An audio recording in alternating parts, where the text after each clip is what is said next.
and thank you for your service. It is great to be at CFB Trenton, Canada's largest Air Force base, home to generations of service members whose dedication and courage represent the very best of our country. Home to 8 Wing. This base is a hub for response and airlift operations in Canada and around the world. Virtually every mission involves CFB Trenton. With a fleet of tactical and strategic transport aircraft, the capabilities here are diverse. From delivering supplies to the high Arctic, we were just talking about ALERT, to facilitating peacekeeping missions around the world with our allies. Every year, hundreds of Air, Army, and Naval cadets come here to learn, to train, and to test themselves, preparing to wear the uniform and carry forward the proud tradition of service you represent. You in Trenton take on immense responsibilities, knowing it will require extraordinary personal sacrifice to protect Canada's peace and security. And the calls on your dedication have only been growing. We're living in an increasingly dangerous and divided world. The international order, built after the Second World War and reshaped following the Cold War, is under pressure. Russia is emboldened. China is more assertive. The long-held view that Canada's geographic location will protect us is becoming archaic. Our Arctic waters are increasingly open, and there have been rapid advances in cyber, artificial intelligence, quantum, and advanced missile capabilities. Climate change is making our country more vulnerable. The Arctic's melting. Our wildfires and floods are more frequent and devastating. And these are all threats to which the Canadian Armed Forces responds. The Canadian Forces keep our people and communities safe through major disasters. I'll give examples. This summer, Canadian Forces have helped communities in Saskatchewan, Manitoba, Ontario, Quebec, soon Newfoundland, and Labrador, including already by safely evacuating over 6,000 Canadians. This week alone, Canadian Forces members, originally from CFB Trenton, airdropped life-saving humanitarian aid into Gaza. Canadian Armed Forces are standing guard in Latvia and continue to deploy around the world to stand with our allies in defense of peace and security. When a crisis breaks, or Canada's safety is threatened anywhere in the world, this base is the first to spring into action.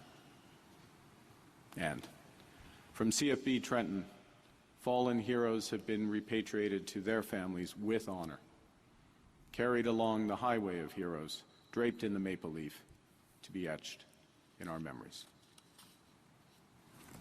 CFB Trenton is much more than an Air Force base. It's a community. And here, service isn't just lived by those in uniform, but also reflected in the strength, the support, and yes, the sacrifice of every military family. Their service is grounded in values, in a love for our country that makes those sacrifices possible, commitments that keep Canada strong. And in the minister's visit a few weeks ago, and visits to come, in my remarks today, we're investing in that strength. Le nouveau gouvernement du Canada va réinvestir pour rebâtir et réarmer les forces armées canadiennes grâce à une stratégie reposant sur 4 piliers. Nous allons investir dans ce qui est la base de la défense, ceux qui servent, ainsi que l'équipement et l'infrastructure qu'ils utilisent.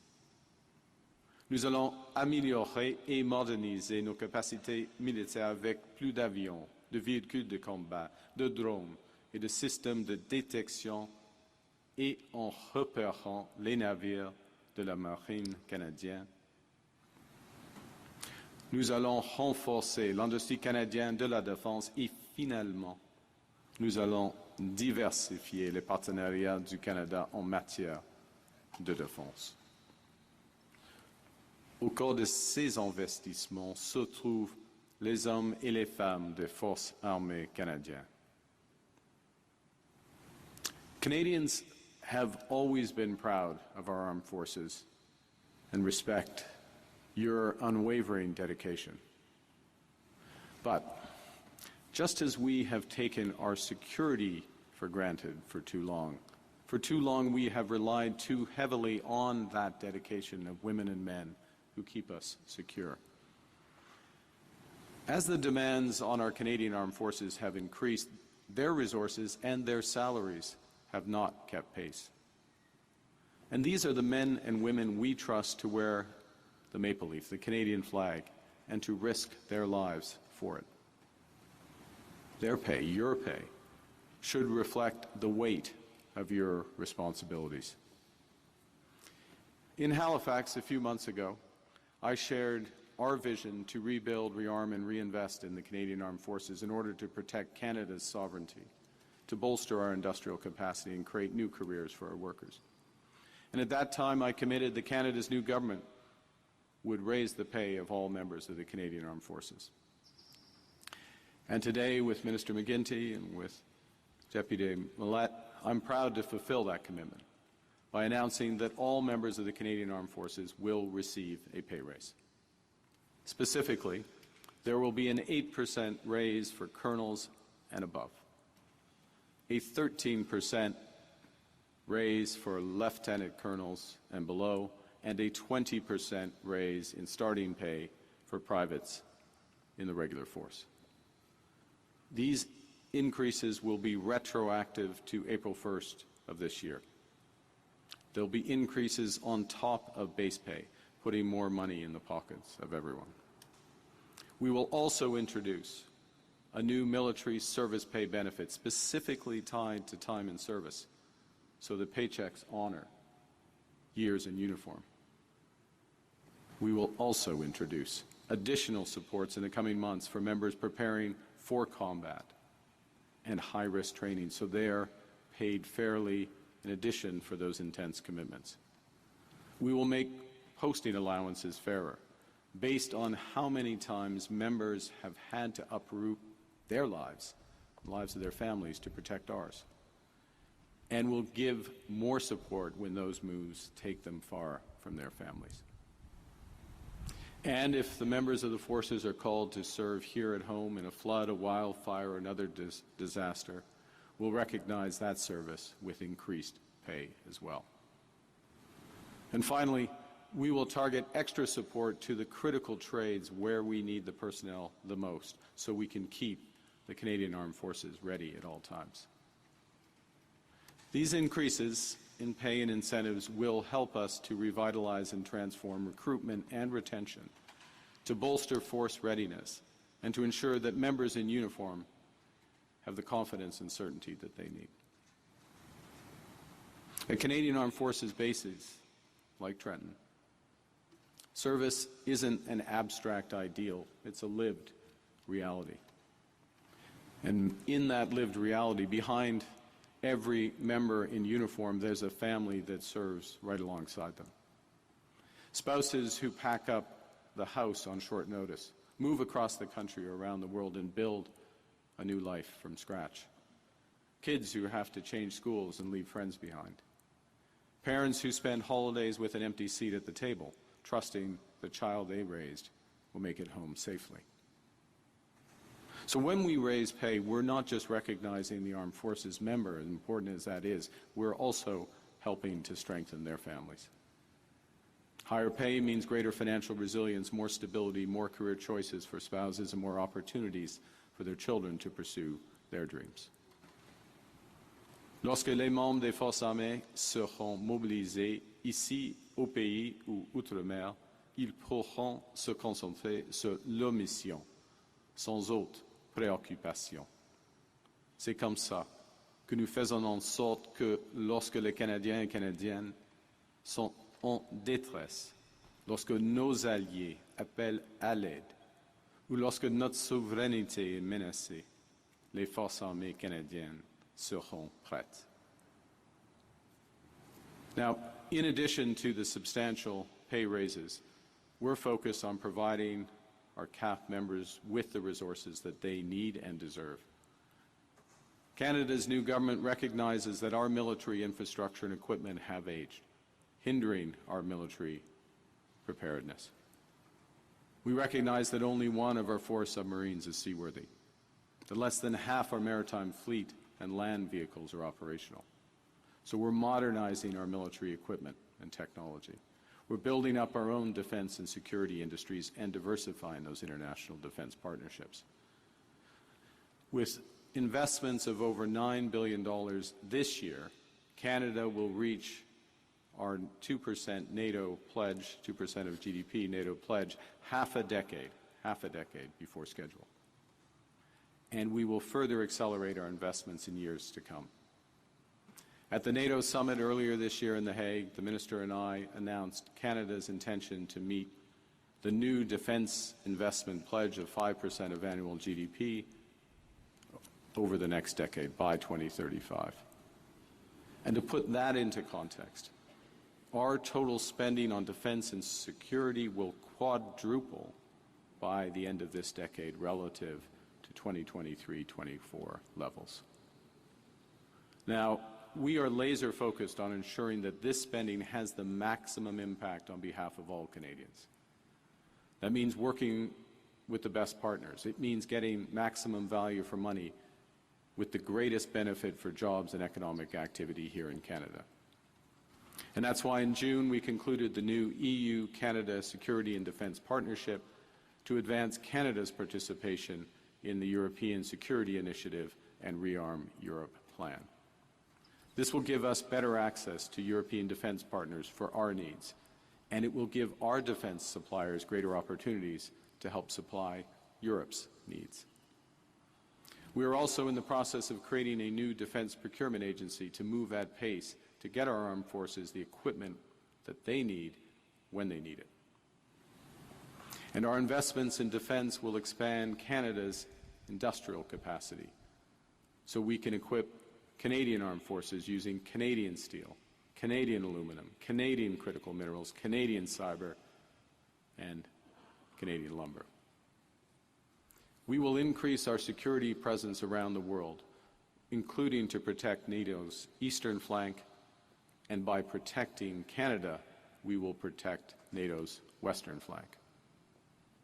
Pour que nous puissions nous battre sur de nouveaux champs de bataille en territoire inconnu. Pour que nous puissions défendre chaque centimètre de notre territoire souverain, des fonds marins à l'Arctique en passant par le cyberspace. Pour que nos soldats, nos marins, nos aviateurs et nos cyberspécialistes aient les outils dont ils ont besoin pour protéger les Canadiens, nos intérêts et nos alliés. Pour que nos femmes et nos hommes en uniforme puissent servir avec confiance. So much of Canada's history has been written by those who served in our armed forces. As a country, we came of age at Vimy Ridge. We cemented our reputation as defender of freedom on Juno Beach and as a liberator of the Netherlands. Now that story continues to be written by heroes such as the men and women standing in this hangar. Those seated as well. Those chapters that they're writing, those chapters that are being written by the Canadian Armed Forces may be new, but the theme remains the same. In times of crisis, when someone sees a maple leaf on a sleeve, they see hope, and they get help. So we're committing the resources so that the women and men of the Canadian Forces can deliver that help. Because at this hinge moment of history, Canada's leadership will be measured not just by the strength of our values, but also by the value of our strength. Thank you very much for your attention. I look forward to your questions. Thank you, Prime Minister.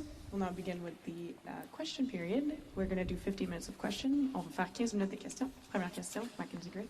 Hi, Mr. Carney. Mackenzie Gray with Global News. Have you not retaliated against American tariffs because you're concerned about the impact that would have in the upcoming CUSMA negotiations? And we've heard from Doug Ford, he thinks those negotiations are going to start in November, that Trump wants to move them up. When do you think that they're going to happen? Thanks. First off, thanks for the question. We're in a situation right now where 85% of our trade with the United States is tariff-free. Our exports to the United States enter the United States tariff-free. 85% of U.S. trade into Canada is tariff-free. And we have put in place retaliatory tariffs in a way that looks to have the minimum impact here in Canada. That's why there's been various adjustments over time to remissions and others. We're in a position where we have the prospect, or we're engaged in discussions with the U.S., as you know, and have been for some time. The issues at the core of those negotiations will be similar to some of the issues that will come up naturally through CUSMA. There are issues around strategic sectors: steel, aluminum, automobiles, pharmaceuticals, lumber. And from our perspective, we're concentrating on those areas where our economies are deeply integrated, and working for win-win solutions between the two countries. To the last part of your question, in terms of the CUSMA review, as you know, it's scheduled for about 9 months from now. Normally, before any review process, there's consultations that begin well in advance, and so it would be natural that both in Canada, the United States, as well as Mexico, those consultations internally would begin in advance. And look, we're very conscious that there are a couple of negotiations in sequence, and the extent to which those negotiations can be brought together or inform each other, that's in the interest of all parties. Earlier this week, you talked about the idea that you'd be looking to take counter tariffs off if it would help Canadian businesses. What sectors specifically are you looking at doing those things? Look, it's a general point. It's something we have done. So, for example, in the auto sector, we've taken them off at quite substantial so-called remissions in the auto sector, also in steel as well, because parts used in Canada end up, the tariffs do more harm than good, or can do that. So we've done that consistently. We'll always look to that. And I think the other thing I'd say, and I'll finish on this, which is that we'll always look at our actions in the context of our trade obligations and our future negotiations. Thank you. Next question. Question, Kesa. Good morning, Prime Minister. Morning. Ashley Burke, CBC News. In June, Minister McGuinty said there would be a 20% pay raise, and a lot of military members got their hopes up. They thought it meant across the board for all members. Why aren't all members getting that 20% pay hike? This is a generational change in pay for the Canadian Armed Forces, and what we're doing is doing several things. One is the increases, the 20% for those coming into the forces, those at the privates, 8% up to the level of lieutenant colonel, 13% up to the level of lieutenant colonel, and then 8% colonel and above. Those are significant changes. They also come with a series of other supplements, time of service, supplement for that, in theater operations, being moved for multiple times, domestic responsibilities that we're grateful that the forces are meeting in cases of emergency, but also our hardship and others, the ones that I detailed. So I would underscore that we have not seen something, Canada's not seen something like this this millennium. It hasn't seen it since the late 1990s. So it's a generational shift, and we're proud of it. You ordered a review of the F-35 contract during this rift with the U.S. The military has long said they want the F-35. We're now hearing that the military has told you they want to stick with that contract. Did you expect the forces to potentially say something different? And how much of this is part of a negotiation tactic with the President Trump? No, I'd say a couple of things. First off, the review is not completed, so there's no settled advice into the government. First point. Second, the nature of aerial combat, the nature of warfare, the nature of our responsibilities, the scale of our investment, all of those elements have changed over the course of recent years, and then with respect to the commitment, the resources that we're going to put in, that quadrupling of resources by the end of this decade. We have a responsibility to make sure that those are spent in the way that has a maximum impact. I'll give you an example. We have a much greater threat and associated responsibilities in the Arctic. We've taken a number of steps over the Horizon Radar, early stage of that process, having forces on land, air, and the sea 365 days a year, moving that from 4 months. But we also need the appropriate air capabilities for the Arctic, for the runways in the Arctic, for the threats that we're faced in the Arctic as well. And so part of the consideration is the F-35 best suited for that relative to other options. Other considerations, as Canadians would expect, is value for money and economic impact here in Canada.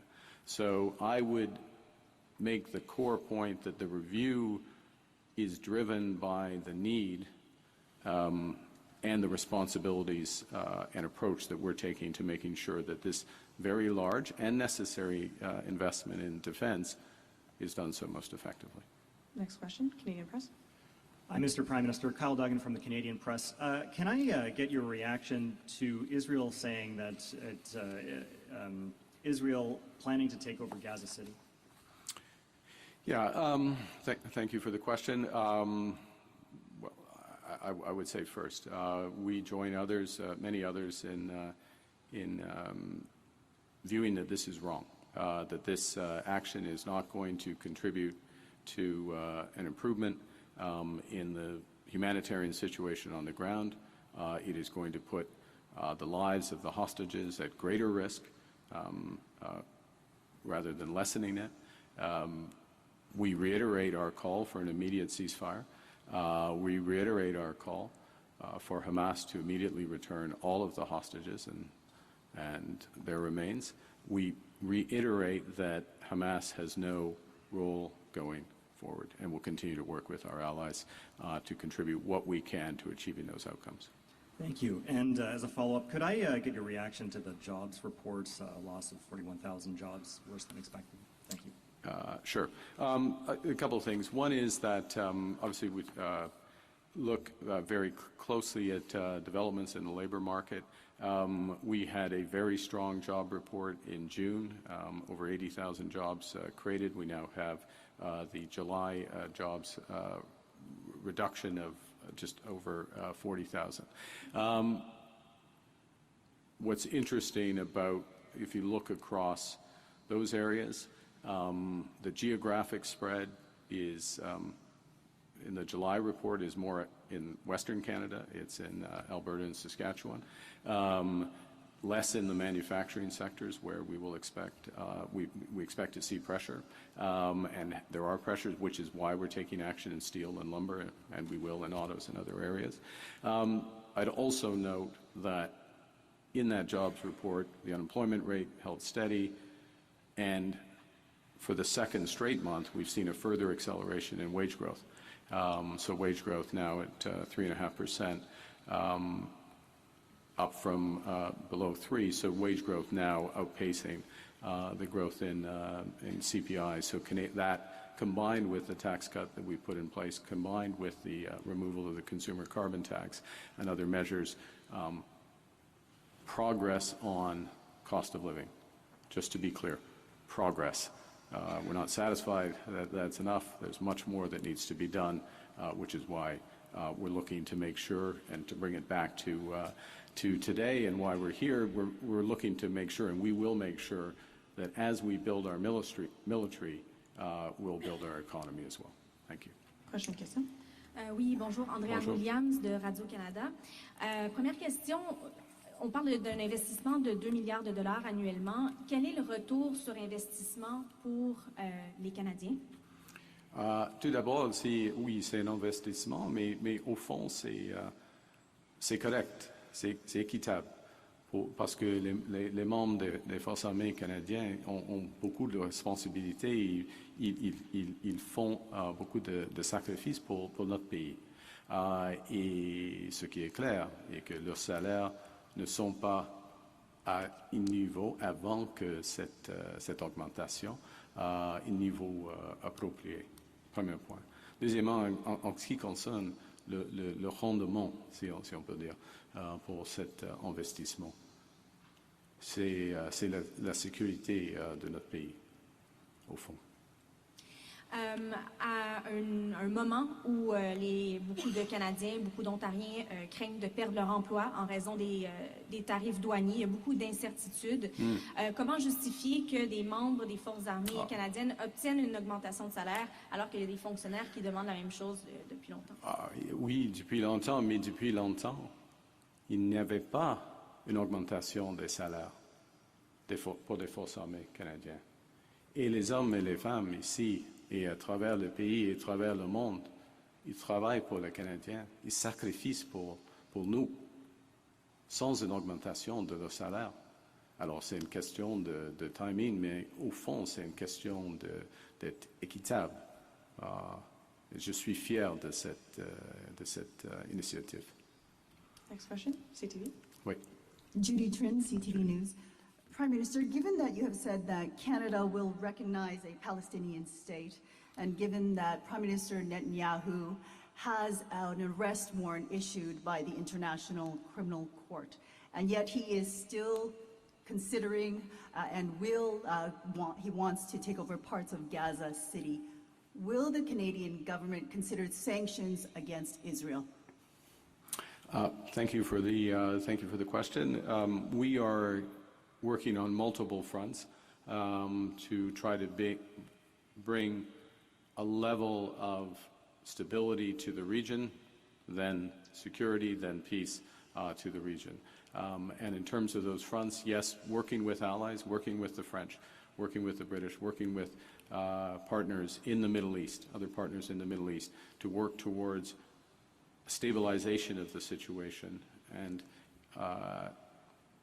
we don't see the road. What we see is the erosion of the possibility of a two-state solution because of facts on the ground, actions on the ground. And that's why we made the announced the intention predicated on various factors that we did. But what we're also doing, and again, I want to bring it right back to where we are today, is doing what we can under extremely difficult circumstances to provide humanitarian aid to those suffering in Gaza with our Jordanian partners, but very importantly,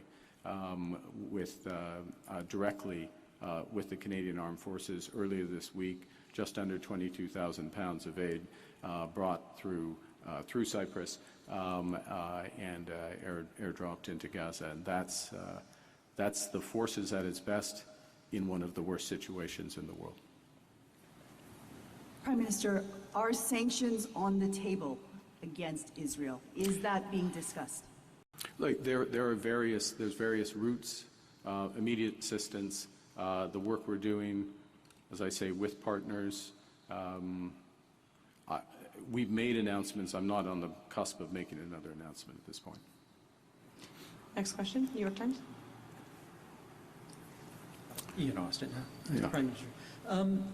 I don't think anyone disputes the sacrifice and dedication of most members of the armed forces, but even the head of the Army has recently expressed his immense frustration at what's happened to the force's reputation because of those groups in Quebec City and the online group in Ottawa. What do the forces need to do to wind that back?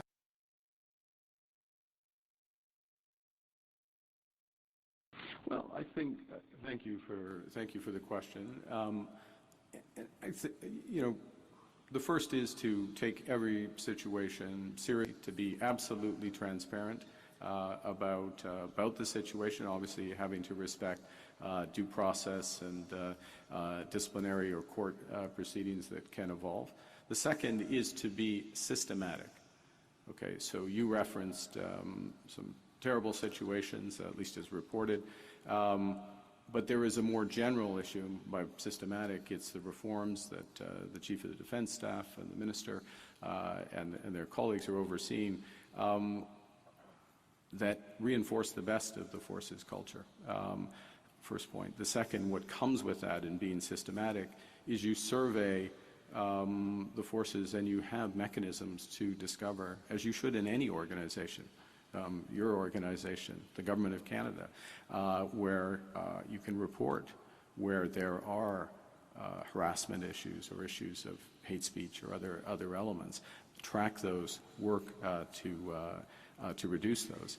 And what we're also very much informed by, and the Minister and the Chief can speak more directly to this if needed, is that a very comprehensive report was done by Louise Arbour, and over 60% of those recommendations are already implemented, and the forces are working through the balance. So first is to call it what it is. Secondly is to be systematic about understanding what's going on across a huge, complex organization. That's as true for the Government of Canada as it is for the forces, as it is for private sector organization, and then taking action on the specific cases, but also doing those systematic reforms, which I just referenced through the Arbour recommendations. We'll have time for one last question. Hello, Prime Minister. Tim Durkin with CJBQ and Quinny News in Belleville. Certainly a big news announcement, not just for the area, but for the entire country. You did speak on it quickly, but I was wondering if you could just circle back to the emergency response component of what the RCAF and CAF has been doing this year. I think it's, thank you for that, because I think it's hard to overstate the contribution of the forces. And I'm going to speak specifically to the wildfire situation. Back in, in the spring, so early in the season, when you don't, expect things to have moved as quickly as they did, I received a call from Premier Canoe within, I'm going to say an hour, but it was less than an hour, connected to the Minister, who had already then connected to the Chief, and before a formal, what's called a request for assistance, which comes from a province, was put in place, the forces were deploying to extreme situations, or getting ready to deploy, I should say, to extreme situations where people, under threat, remote, in this case, largely Indigenous communities under threat, by being encircled by fire, and airlifted out. The C-17s, I'll get my planes right, the C-17s have been lifting Chinooks out to some of these hotspots so that the forces can do that work. So across, sadly, we're now probably at half, we are at half of our provinces where the forces have deployed. And this is above and beyond, this is above and beyond their core responsibilities. And they do it without hesitation. They're literally running into the fire in order to provide those services. Over 6,000 Canadians have been evacuated, and many more have received the reassurance that if needed, they would be as well.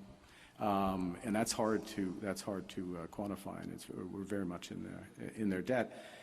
And again, to go back to the earlier question, I'm sorry to keep bringing it back kind of into today's announcement.